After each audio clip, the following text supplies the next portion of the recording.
warahmatullahi wabarakatuh. Di sini saya akan menjelaskan terkait pendidikan di Indonesia, yaitu pendidikan demokratis, globalisasi pendidikan, dan pendidikan di masa pandemi. Dengan dosen pengampu Ibu Erin Nurmaulidia, SOS MPD. Sebelumnya, perkenalkan, nama saya Gracielo Safarianino dengan NPM 1931090290. Saya mahasiswa program studi Sosiologi Agama semester 6 kelas C di Universitas Islam Negeri Raden Intan, Lampung. Baik, sebelum memasuki pembahasan, di sini saya akan memperlihatkan latar belakang ataupun peta konsep yang akan saya bahas nanti, yaitu yang A, pengertian pendidikan, dan yang B, pendidikan demokratis. Dan di sini terdapat 4 poin, yaitu pengertian pendidikan demokratis, dan yang kedua, kontribusi pendidikan demokrasi, yang ketiga, pendidikan demokratis di Indonesia, yang keempat, pendidikan demokratis dalam perspektif Islam. Yang C, globalisasi pendidikan. Di sini terdapat 4 poin juga, yaitu yang pertama, tantangan pendidikan di era globalisasi, yang kedua, teknologi pendidikan, yang ketiga, implementasi teknologi dalam pendidikan di era globalisasi, dan yang keempat, dampak teknologi pendidikan.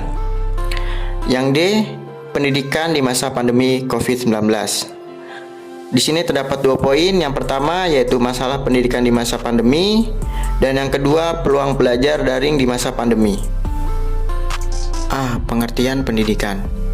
Pendidikan menurut pengertian Yunani adalah pedagogik, yaitu ilmu menuntun anak.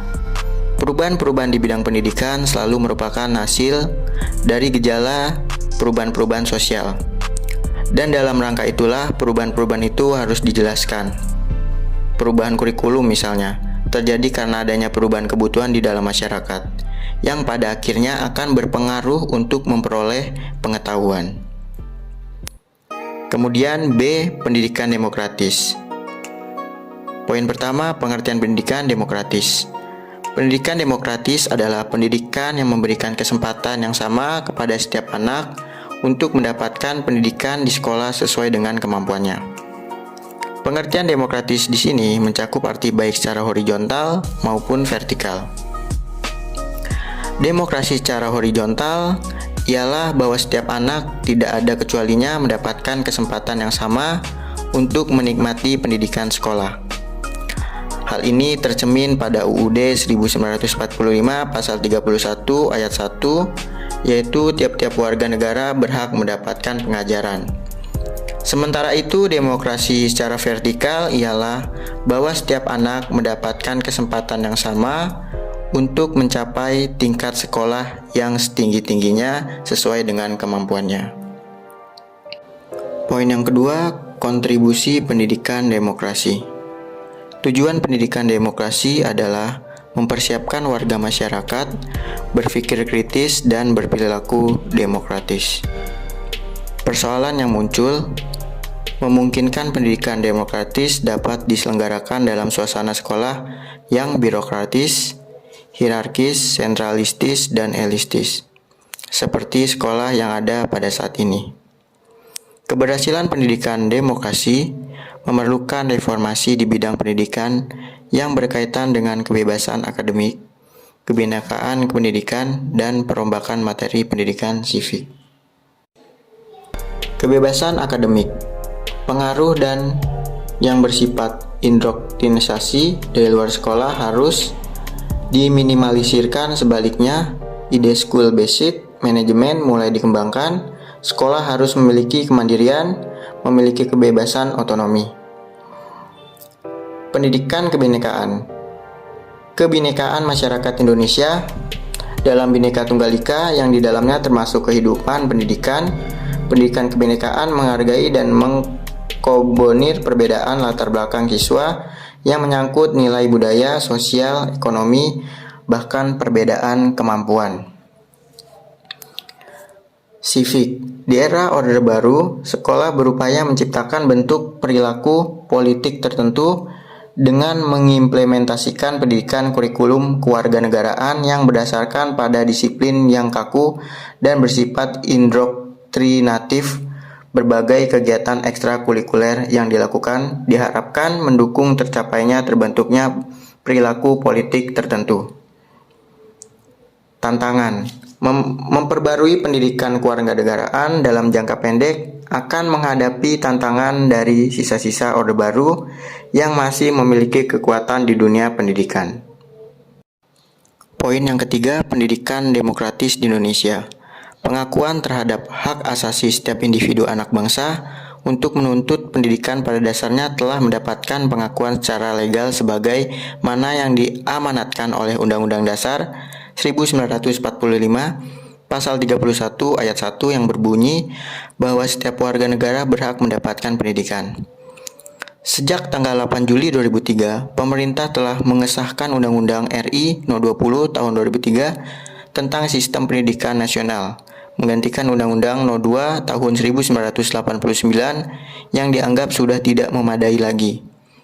Pembaruan sistem pendidikan nasional dilakukan untuk memperbarui visi misi dan strategi pembangunan pendidikan nasional.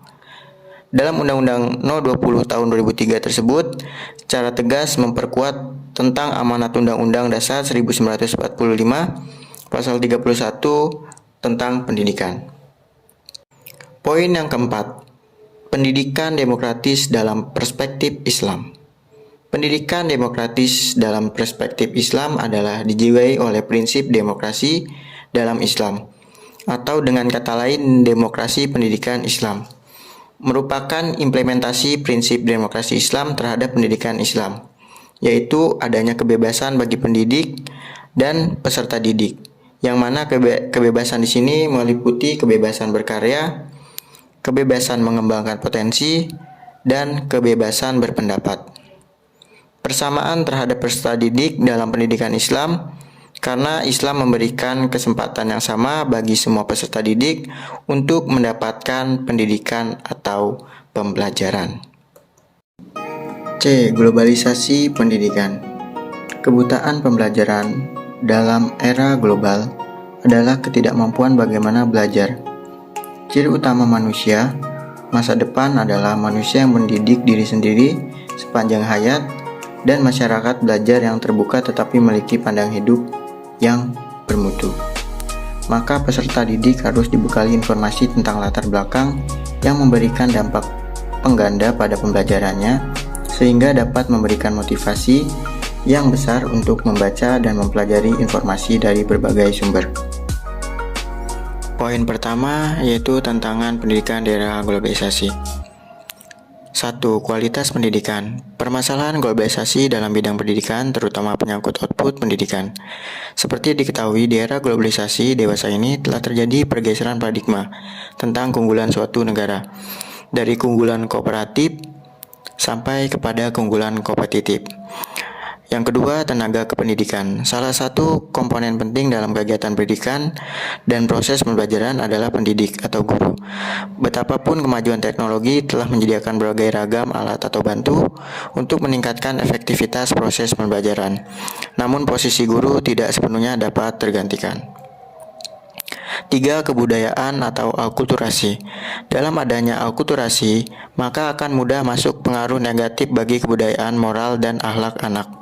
Oleh karena itu, hal ini merupakan tantangan bagi pendidikan untuk memfilter budaya-budaya yang masuk agar tidak terkena dampak negatif dari masuknya budaya asing.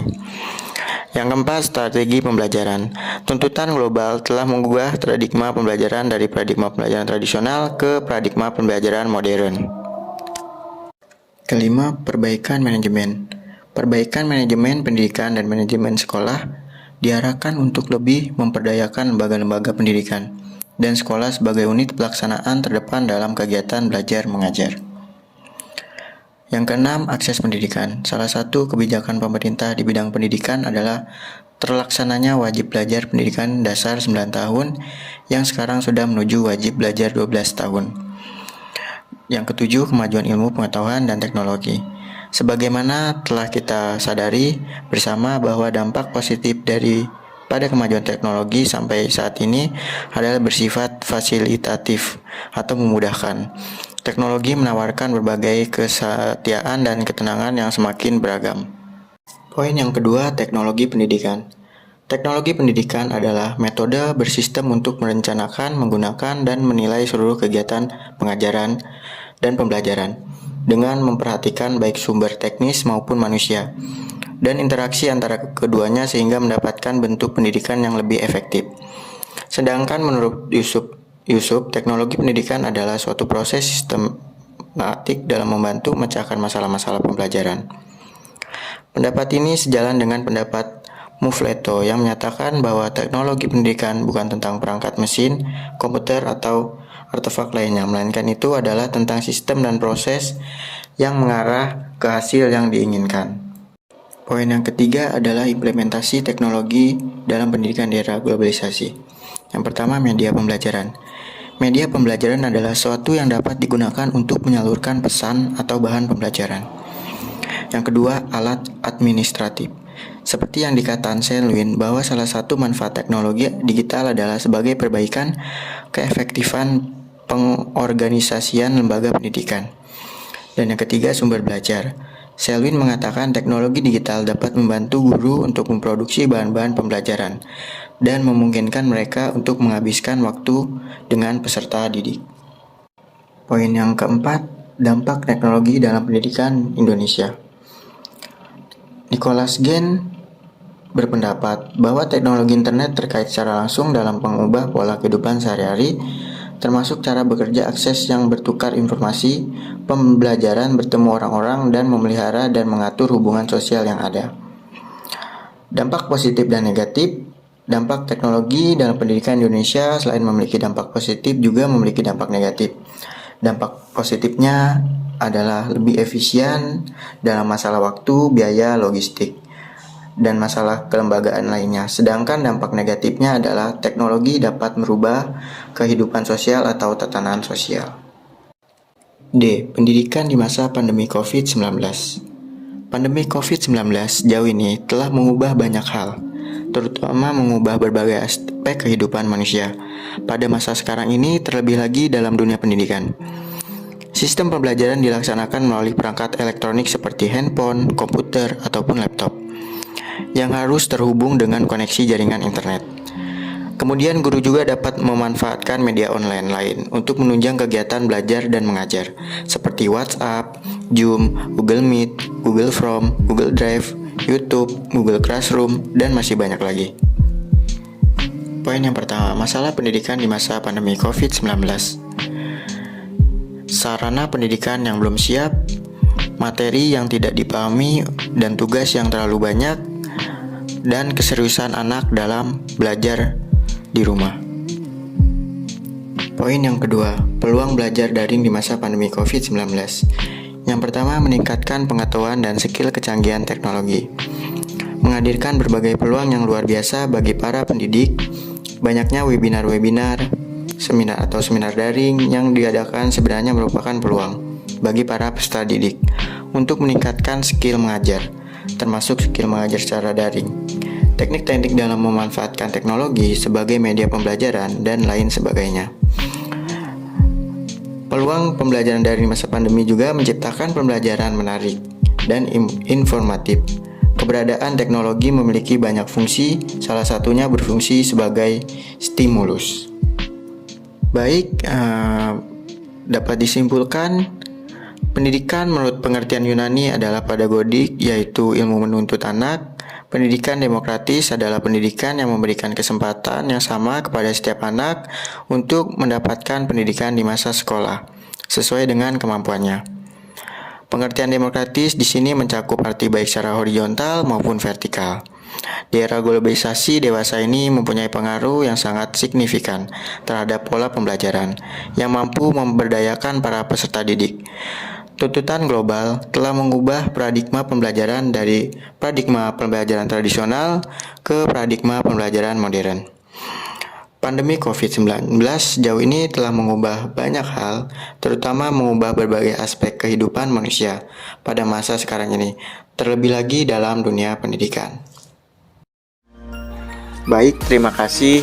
Itu tadi penjelasan dari saya mengenai pendidikan demokratis, globalisasi pendidikan, dan pendidikan di masa pandemi. Kurang lebihnya saya mohon maaf. Wassalamualaikum warahmatullahi wabarakatuh.